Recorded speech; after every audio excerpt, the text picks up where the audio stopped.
our generations, the millennial and Gen Z generation, I think loves entitlements, man. They love that idea of entitlements. I think the idea of entitlements is only possible with fiat money, with that money printer, with deficit spending. Don't you think that a lot of hostility is going to be at least pointed at the thing that a lot of people are going to perceive as responsible for those entitlements being taken away from them? And I guess I would reference really the predictions in the book The Sovereign Individual, where he said just that, right? A lot of people living in this old system, in this giant, welfare, giant monstrosity of a welfare state, and all of a sudden those entitlements that you fundamentally believe that you deserve are just ripped out of your own hands. And I guess Bitcoiners are in the crosshairs for that. Yeah, for sure. I mean, that's not the cause, but that's the solution. But the political opposition to it, and really the psyops, right? From a narrative perspective, propaganda will be very intense. I think maybe this is a little nihilistic or a little sad, but it's more so like there's kind of a return in this shift, right? In this like big fourth turning kind of thesis, where like technological advancement has brought us this far, and now the monetary system has brought us this far, and there's kind of this line in the sand, but it's not line in the sand. It's not like one event horizon, but really, if you think of like what the 2020s have already brought us and where they're going, right?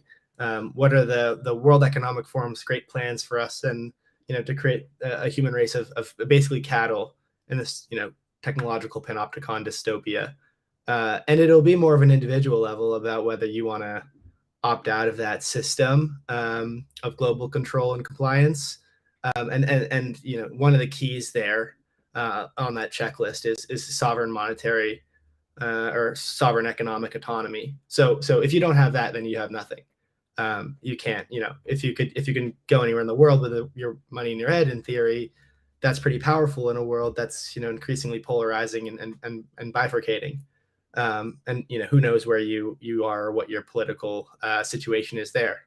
And so it's all a relative game. And I think having that flexibility and freedom for someone that's young, for someone in their 20s, never mind that, regardless of your age, if you want that economic sovereignty in the digital age, there's probably not really many other places to look for that list of economic empowerment. Nothing else is as important as money, ultimately, as a tool, in my opinion. I guess food, shelter, the basics, but yeah. So Bitcoin is right in the middle of this whole thing, but it'll be at an individual level. Maybe you could say a corporate level. Some will survive, but not everyone is going to quote unquote make it, and that's somewhat of like a harsh reality of this transition. The goal is to get as many people, if we're right here, right, like everybody, we want Bitcoin in everyone's hands, but it's up to the individual to do that.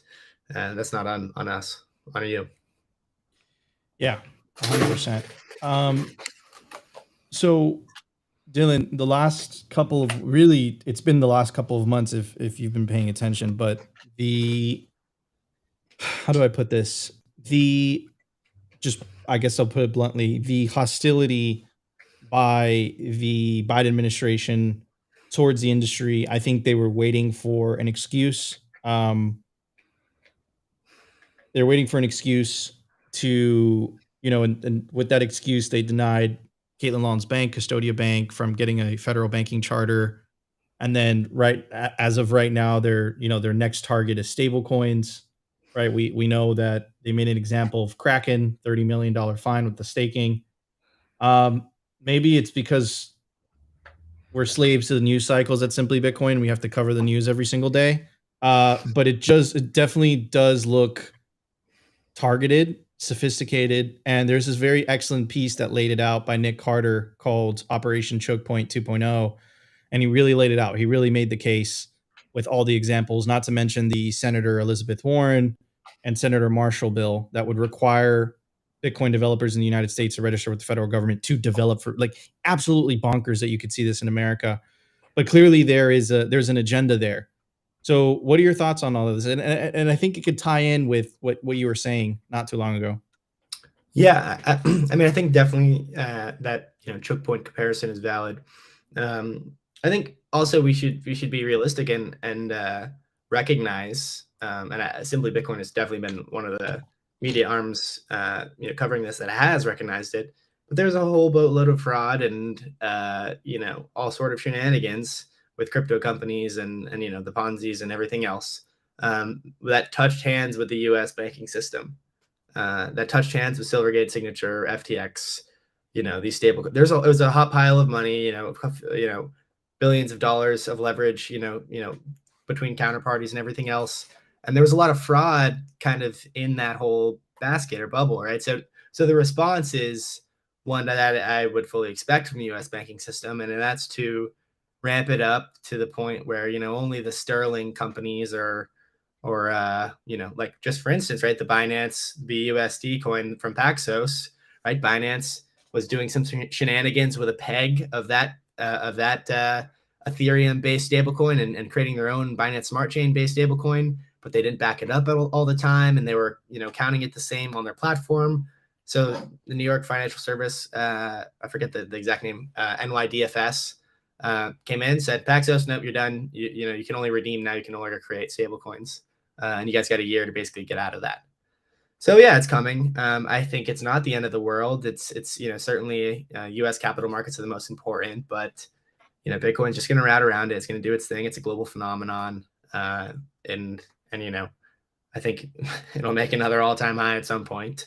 And I really don't care what that timeline is to get there. I honestly expect some chop for a little bit while we kind of chop through this macro situation, but the U.S. has an open capital market system, right? So they can't stop all capital from coming this thing. It's essentially just a global currency pair. So there will be liquidity, and that will probably be eventually they're going to attempt to consolidate that between the incumbents, right? BNY Mellon and JP Morgan or maybe not JP Morgan, but the incumbents, right, in the legacy system serving as those rails, and not as and not for Coinbase or whoever else is really doing a lot of volume with the legacy system.